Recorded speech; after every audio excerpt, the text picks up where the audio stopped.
विधानसभा के शीतकालीन सत्र की शुरुआत हो रही और विपक्ष इस बार खासतौर से समाजवादी पार्टी भारतीय जनता पार्टी को तमाम मुद्दों पर घेरेगी। आखिर वो मुद्दे कौन से होंगे? नेता प्रतिपक्ष माता प्रसाद पांडे हमारे साथ मौजूद हैं। कई मुद्दों पर चर्चा चल रही है, आप लोग घेरेंगे। क्या क्या मुद्दे खास रूप से रहने वाले हैं? देखिए, कानून व्यवस्था और सांप्रदायिक उन्माद, बहराइच संभल की घटनाएं, बेरोजगारी, किसानों की खाद की किल्लत, विद्यार्थियों की समस्याएं, इन सब को लेकर के मुद्दे। लेकिन वो तो कह रहे हैं कि कानून की व्यवस्था जो है वो पहले ज्यादा खराब थी। पहले सपा सरकार में जो सबने देखा था, अब तो हमने कानून व्यवस्था को नियंत्रण करने का काम किया है। मैं कैसे नियंत्रण कर रहे हैं जब घटनाएं रोज बढ़ रही हैं, निरंतर घटनाएं बढ़ रही हैं, तो नियंत्रण किस बात का? मेरे पास केवल गोरखपुर जिले का ही है, मैं आंकड़ा रखा हूँ। आप देखिएगा तो दंग हो जाइए, कितनी गंभीर घटनाएं हुई हैं। हत्या की हुई है, रेप की हुई है, लूट की हुई है, खाली गोरखपुर की मैं अभी रखा हूँ। कोई दे दूँ? इसको आप उठाएंगे जब सदन शुरू होगा? हाँ, उठाएंगे। आपको लगता है कि सुनवाई होगी? क्योंकि जिस तरीके से देखिए, हमारा विपक्ष का कर्तव्य है सरकार के संज्ञान में उन सारी चीज़ों को लाना जो जनता जिससे परेशान है, जिससे उत्पीड़ित है, जो घटनाएं हैं, हम सरकार के संज्ञान में लाने का काम करेंगे। अब सरकार उसका क्या करती है, क्या नहीं करती है, हम सरकार को उस पर बाध्य तो कर नहीं सकते। अच्छा, कई बार देखा जाता है कि जो सपा के कार्यकर्ता होते हैं, सपा के जो नेता होते हैं, खासतौर से जो सदन के अंदर पहुंचते हैं, वो पहले ही दिन अपना विरोध दर्ज करवाते हैं कि सरकार की जो नीतियां हैं ठीक नहीं है, तख्ती लेकर पहुंचे। लेकिन ऐसा है, नीतियां, देखिए ऐसा नहीं है।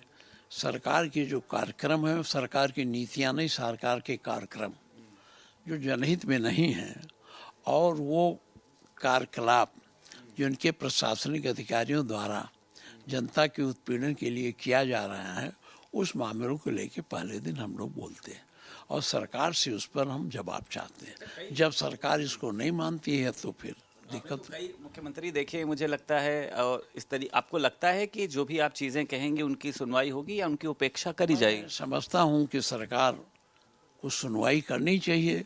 अब हम बाध्य नहीं कर सकते। देखिए, हमने पहले बातें होती थी तो फिर बाद में बैठ के बात हो जाती थी, लोग सरकार ध्यान भी देती थी।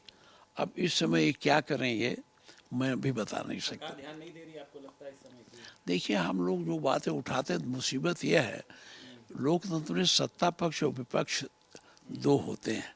सत्ता पक्ष जब रहता है तो अपने कार्यक्रमों के अनुसार प्रदेश को चलाने का, उसके विकास की गति देने का काम करता है। विपक्ष होता है जो उनके विकास की गति में कमियां होती हैं, जो उसका विरोध करता है और उसको जन समस्याओं के से जोड़कर जनता के बीच में जाता है। दुर्भाग्य है कि यहाँ ये लोग कुछ बात सुनते ही नहीं। अच्छा, कांग्रेस 18 तारीख को विधानसभा का घेराव करने जा रही है, जैसे आपने बताया, संभल के मुद्दे को, बहराइच के मुद्दे को लेकर, तो क्या आप लोग भी इसमें अपना साथ देंगे? अब अभी हमारे विधानमंडल दल की बैठक होगी, उसमें तय होगा।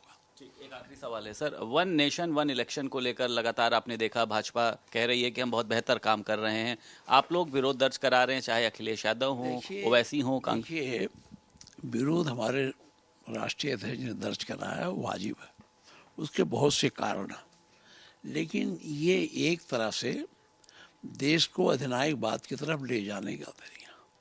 हमारा जो है federal government, unity form of government नहीं, हम जो है फेडरल, हमारी कॉन्स्टिट्यूशन जो है फेडरल, संघ के अलग विशेषाधिकार दिए गए हैं, संघ के अलग कार्यकलाप दिए गए हैं। तो उन सारे कार्यकलापों पर एक तरह से प्रतिबंध लगाने के लिए या उन कार्यकलापों को कमज़ोर करने के लिए ही वन नेशन वन इलेक्शन की बात की जाती है। अब वन नेशन और इलेक्शन की बात करते हैं तो आप हमें ये बताइए, अभी वन नेशन करेंगे, 29 में है, तो क्या 27 में उत्तर प्रदेश का चुनाव नहीं कराएंगे? या 27 से 29 तक राष्ट्रपति शासन लागू रखेंगे? या जो 27 में चुनाव होगा क्या वो 2 साल के लिए होगा? ये सारे प्रश्न संवैधानिक हैं और संविधान कितनी बार ये बदलेंगे, किन किन इशू पर ये बदलते रहेंगे।